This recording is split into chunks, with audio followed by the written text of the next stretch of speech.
Hello बच्चों, welcome to SR classes. तो अभी का ये वीडियो महासीरीज का पार्ट 12 होने वाला है। इससे पहले 11 पार्ट हम लोगों ने देख रखा है। इसका एक पूरा प्लेलिस्ट बना हुआ है। वो प्लेलिस्ट इस वीडियो के डिस्क्रिप्शन में आपको मिल जाएगा। अब आप कहोगे सर ये महासीरीज क्या है? तो 1000 से प्लस ऑब्जेक्टिव का एक सीरीज है।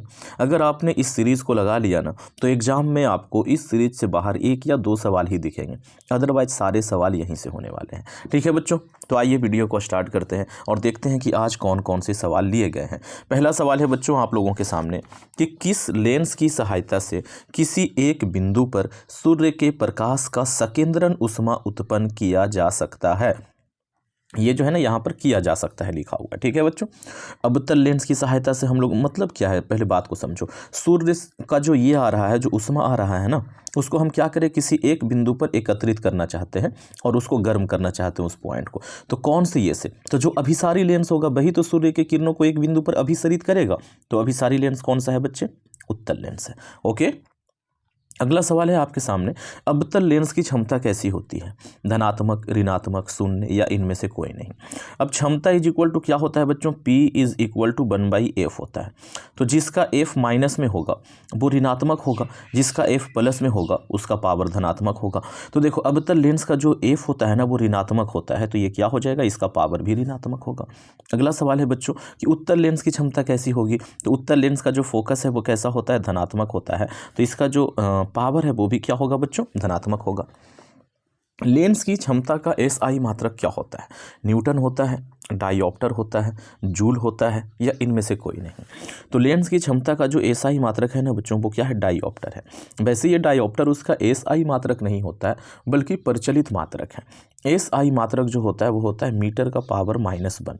तो अगर कहीं ये दिया हुआ रहे तो आंसर ये होगा। ठीक है बच्चों, अगर ये दिया रहेगा तो डायोप्टर नहीं रहेगा और अगर डायोप्टर दिया रहेगा तो ये नहीं रहेगा। ठीक है बच्चों, चलिए अगला सवाल है, दीर्घ दृष्टि दोष उत्पन्न होने का क्या कारण है? नेत्र गोलक का लंबा हो जाना, नेत्र गोलक का छोटा हो जाना, समंजन क्षमता का घट जाना या तो फिर इनमें से कोई नहीं। तो दीर्घ दृष्टि दोष के उत्पन्न होने का जो कारण है बच्चों वो है कि नेत्र गोलक छोटा हो जाता है, जिसके कारण से दीर्घ दृष्टि दोष उत्पन्न होता है।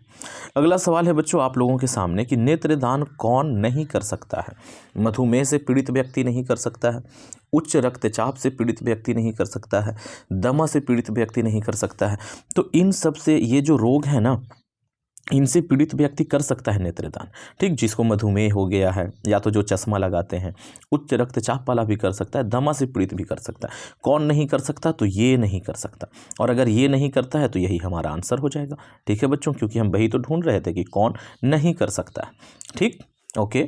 और भी एक ये होता है, जैसे एक होता है मतलब कि किसी को एक ऐसी बीमारी है जो संक्रामक है, एक से दूसरे में फैलने वाला है, तो उस बीमारी से पीड़ित व्यक्ति भी नेत्रदान नहीं कर सकता, क्योंकि उसके आँख के जरिए क्या होगा बच्चों, वो बीमारी दूसरे इंसान में चली जाएगी। ठीक, अगला सवाल है कि नेत्रदान कर सकता है, कौन कर सकता है? तो मधुमेह से पीड़ित व्यक्ति कर सकता है, जैसा कि अभी अभी हम लोगों ने देखा कि मधुमेह से पीड़ित व्यक्ति क्या कर सकता है? नेत्रदान कर सकता है। अगला सवाल है कि किसी कांच का अपवर्तनांक प्रकाश के किस वर्ण के लिए अधिकतम होगा? अपवर्तनांक अधिकतम होने का मतलब है कि प्रकाश के उस वर्ण को वो खूब ज़्यादा मोड़ देगा। तो भाई जिसका तरंगदैर्घ्य सबसे कम है उसके लिए अपवर्तनांक सबसे ज़्यादा होता है, और वो कौन है बच्चे? वो सबसे गरीब कौन है? बैगनी है। ठीक है बच्चों, अगला सवाल आप लोगों के सामने, जिस ठोस चालक में धन आवेश और ऋण आवेश दोनों ही प्रभावित होते हैं, ये प्रवाहित होते हैं, तो वे चालक कैसे होते हैं? सुचालक होते हैं, अचालक होते हैं, अर्धचालक होते हैं या इनमें से कोई नहीं। तो क्या हो जाएगा बच्चों? अर्धचालक, क्योंकि वो धन आवेश भी प्रवाहित हो रहा है उसमें और साथ ही साथ ऋण आवेश भी प्रवाहित हो रहा है। ठीक है बच्चों, अगला सवाल है, जिस पदार्थ में इलेक्ट्रॉन मुक्त होते हैं वो क्या कहलाते हैं?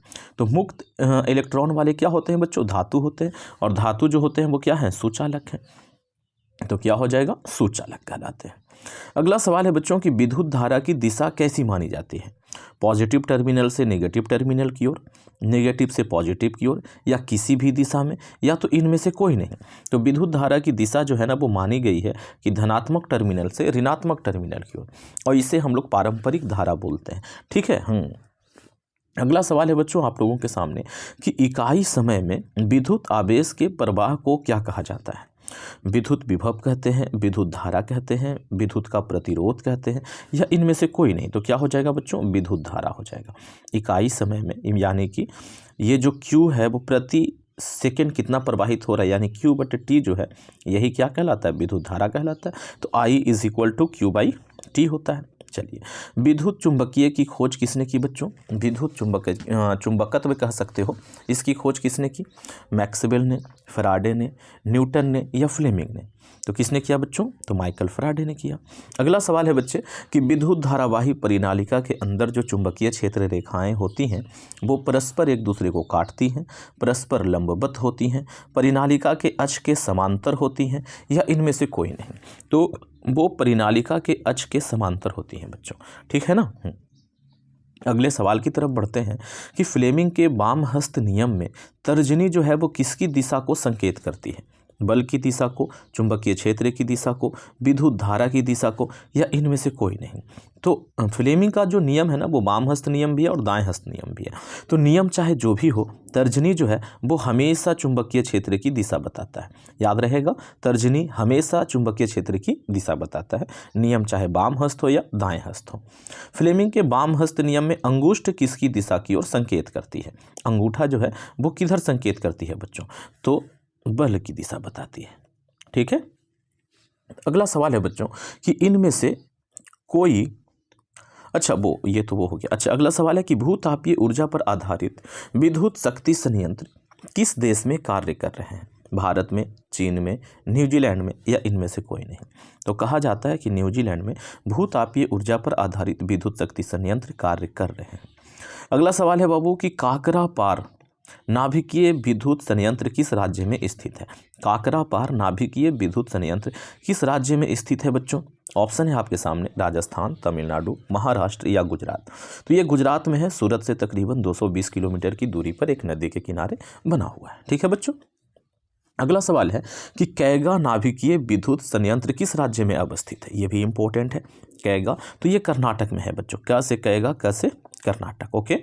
अगला सवाल है कि ग्लोबल वार्मिंग के लिए कौन सा गैस उत्तरदायी है, ऑक्सीजन है, कार्बन डाइऑक्साइड है, नाइट्रोजन है, या तो फिर इनमें से कोई नहीं है। तो क्या हो जाएगा बच्चों, कार्बन डाइऑक्साइड, ठीक है। तो ये रहा आज का 20 सवाल। आपके कितने सही हुए ये मुझे कमेंट करके ज़रूर बताना है आप लोगों को।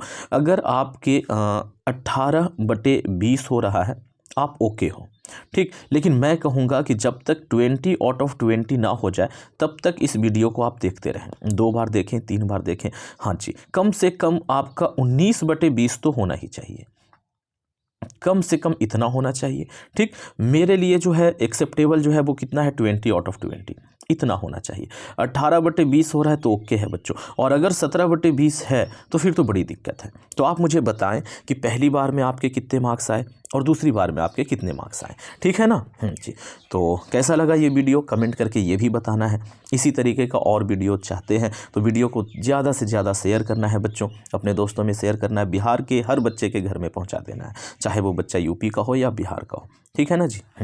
तो थैंक्स फॉर वॉचिंग, बने रहें SR क्लास के साथ, थैंक यू।